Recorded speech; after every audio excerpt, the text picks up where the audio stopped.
Who is someone you hated during your childhood, only to grow up and realize they were actually a good person? My older brother David.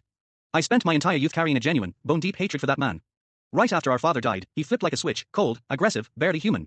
He started stealing from our mother's purse, then one night when I was 15, he broke into my room, cleaned out every dollar of the college fund I'd scraped together from paper routes and odd jobs, and just vanished.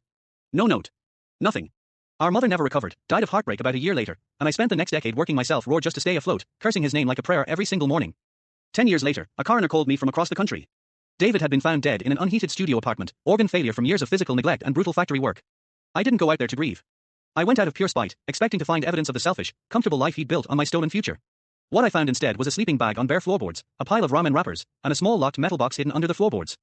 Inside was every cent he had ever stolen, completely untouched, plus a savings account in my name holding nearly $80,000.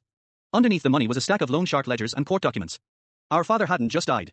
He'd left behind catastrophic gambling debts to violent men who had explicitly threatened our mother and me.